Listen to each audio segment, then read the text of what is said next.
100,000. I can't afford to pay my brother 100,000 because they are poor. They're more than bad, and these other people reflect this. George Akume is saying that he can't afford to pay his 4 drivers minimum wage of 100,000 naira, as if anyone forced him to maintain 4 drivers. It's only in Nigeria that public office holders move around in motorcades, blaring sirens everywhere, spending money on frivolities. But when it comes to paying workers a living wage, they start looking at the money in figures. They start counting the numbers, but they forget that the value of the money is what matters. The 105,000 naira the government is offering labor as minimum wage, of course they denied it, but we'll come back to that in a moment. That money is still less than what Nigerians were earning as minimum wage in 2019. Let that sink in. The naira has lost serious value and Nigerian workers didn't contribute to that. They weren't the ones that made the policy to devalue naira. Why should they bear the brunt? This kind of mentality explains why the government is foot dragging. They don't want to pay Nigerian workers a living wage. Why?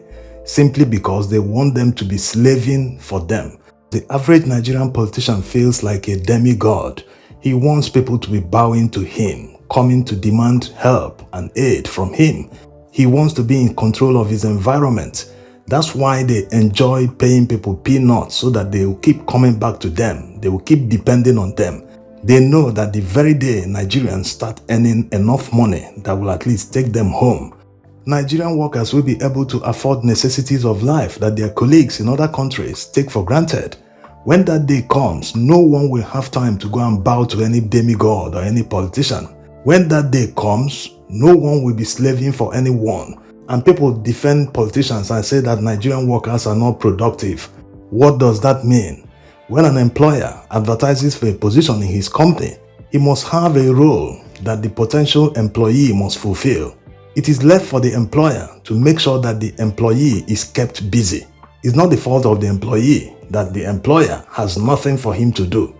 If an employer mistakenly hires 10 people to a position that 3 people can fulfill, it's not the fault of the employees. That's on the employer. So if he can downsize in order to be able to pay them living wages, then he should do so. How much does a bricklayer earn? At least 5,000 every day. If he puts in 6 days a week, that's already 30,000 naira. Multiply that by 4 to make 1 month is 120,000 naira per month. That's if he can work every day, he can find a job every day. The same thing with other white-collar jobs. So productivity or being productive is relative. Anyone that puts in 8 to 5 or 9 to 6 every day, the person is already productive. Even if the person is sitting idle as a receptionist somewhere in a hotel or in an office, the person is already productive because time is money. If you don't feel the person is productive, then do it yourself or hire a robot to do it for you.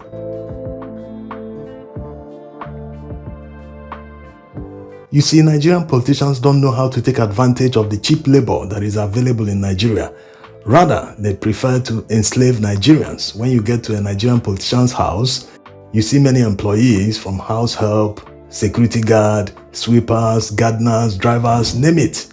They pay them peanuts, but they are supposed to use this advantage to prosper Nigerians as a whole, like many Southeast Asian countries did. When you get there, you see that they have cheap labor. Even that cheap labor, when compared to the exchange rate in their local currency, it might sound like peanuts, but it's still very valuable because their local currency is not so devalued like ours. That cheap labor is their advantage over Western countries. That's why they are able to export their products and still be profitable in their country. In Nigeria, the cheap labor is for politicians to live large like kings and demigods.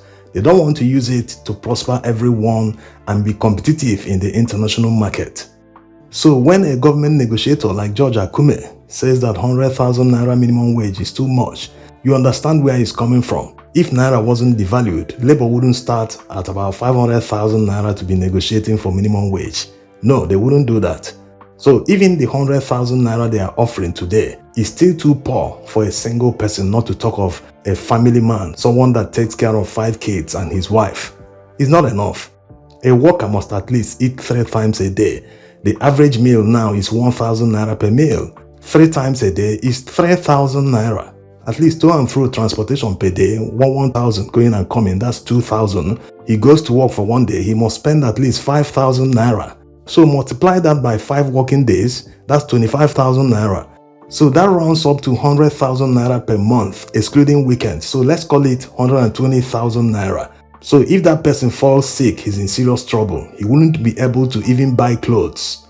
It will just be going to work and feeding himself. So you can see 120,000 naira per month as minimum wage is still not a living wage for an average worker.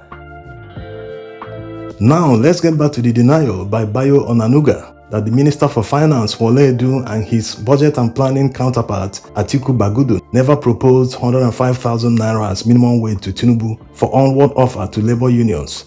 The truth is, when we are talking about minimum wage, understand that there are many workers working in government offices.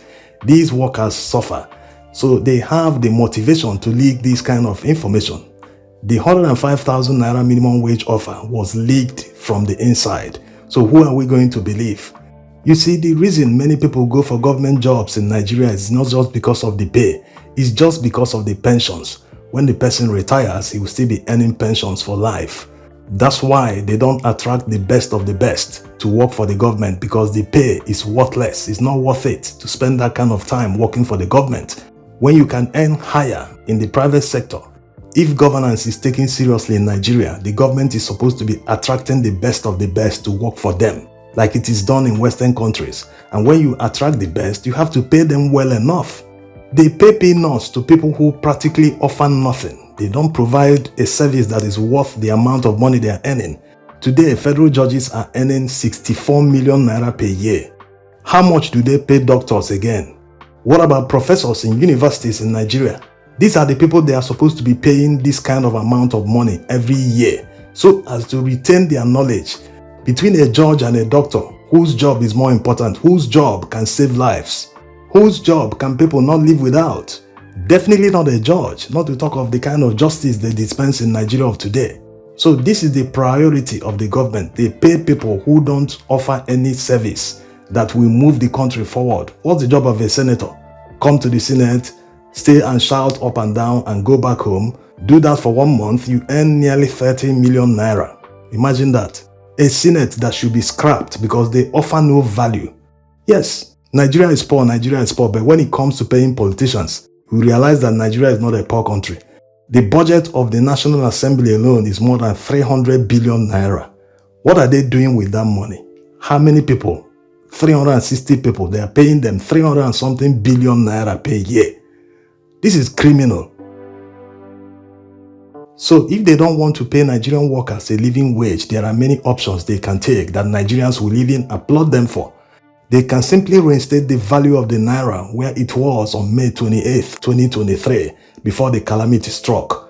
As at then, the exchange rate was still below 500 Naira to $1 at the official exchange rate. If they do this, no one will be demanding anything above 50,000 Naira as minimum wage. The second thing they must do is to reverse the price of petrol to 200 Naira that it was at the time before the calamity struck. Yes, it shouldn't be called reintroduction of petrol subsidy because they are still paying petrol subsidy today after denying it for many months. So that's why people shouldn't take the denial of the 105,000 naira minimum wage seriously, because they've always denied many things that eventually turned out to be true.